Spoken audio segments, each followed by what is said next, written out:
എല്ലാം ഒരു മനുഷ്യന്മാരെ കല്യാണം പറഞ്ഞാൽ അതിന് നേരത്തെ എത്തണ്ടേ? ആ നേരത്തെ തുണിങ്കുപ്പ എടുക്കാൻ പോലെ അനക്ക് പുതിയത് എന്തേലും വേണ്ടി വരും. അതിന് പറഞ്ഞയച്ചേക്കാരജ് ഇച്ചറിയാ. ഇജ് ഇന്നലെ ആ കുസുകുസു അറിയണൊക്കെ ഞാൻ കേട്ടക്കണു. എല്ലാം ഇന്റെ ചെരുപ്പിന്റെ അടുത്ത് ഈ മാറപ്പ് വെക്കരുത് കേൾക്കൂലോ. ഓയേ പോയിട്ടില്ല. ആ പുളിഞ്ചോടോ ഇജ് പോവാനായോ? അല്ല അന്റെ ബന്ധുക്കാരുടെ പരിപാടി ഇജ്ജ് ഇപ്പോഴും പോയിട്ടില്ലേ? അതിന്റെ കൂട്ടൊക്കെ പറയാക്കുക നല്ലേ. പുളിഞ്ചോടെ എന്റെ പെണ്ണ് ഇപ്പൊ ഡ്രസ്സ് എടുക്കാനാണ് പോയിട്ടുള്ളൂ. ഞാൻ ഈ ഒച്ചപ്പാടുണ്ടാക്കുന്നുണ്ട് തന്നെ ഉള്ളൂ. സത്യത്തിൽ ഞാൻ ആ ജുബട്ട് കൊണ്ട് ഇറക്കണം. ഓക്ക് അത്ര വലിയ തീർപ്പതി ഒന്നുമില്ല.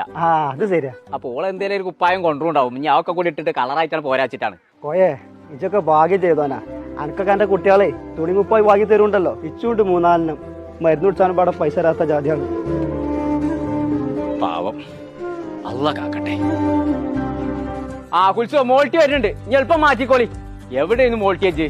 എത്ര കാലം നേരായി കല്യാണത്തിന് പോണ്ടേ? കൊറേ വാങ്ങി ചെയ്തോ. ആ ഉപ്പച്ചേ ഒന്നും നോക്കിയില്ല. പകുതി പൈസ കിട്ടിയപ്പോ ഒക്കെ വാങ്ങി പോന്നു. അതൊന്നും നോക്കണ്ട. ഇമ്മാക്കുള്ള എളുപ്പം കൊടുത്തൂടെ? ഉമ്മാക്കോ നിങ്ങൾക്കും ഉമ്മാക്കൊന്നും ഞാൻ വാങ്ങില്ല. അതൊക്കെ ഇന്റെ സാധനം നിങ്ങൾ ആട്ടിക്കാണി. അതിന്റെ മോൾട്ടിയെ ഇന്റത് പോട്ടെ. ഇജ്ജ് ഡ്രസ് ആയിട്ട് വരുന്ന കാത്തുകൊണ്ടിരിക്കണേ. ഒരു സാധു ഉണ്ടായിട്ടുള്ളില് അന്റെ അമ്മ അതിനൊരു കണ്ടൻ എടുത്തുള്ളായിരുന്നു. ഈ കണ്ട സാധനങ്ങളൊക്കെ എടുത്തപ്പോ ഉമ്മാക്കൊക്കെ ഇപ്പൊ ഡ്രസ് എടുക്കായിട്ടാ.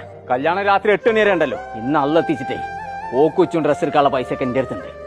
ആ കുട്ടിയെ ഈ ഓഫറിനൊക്കെ തുണിയും കുപ്പായും കൊടുക്കണ ഒരു കട ഉണ്ടല്ലോ. KM അങ്ങനെ എന്തോന്ന അതിന്റെ പേര്.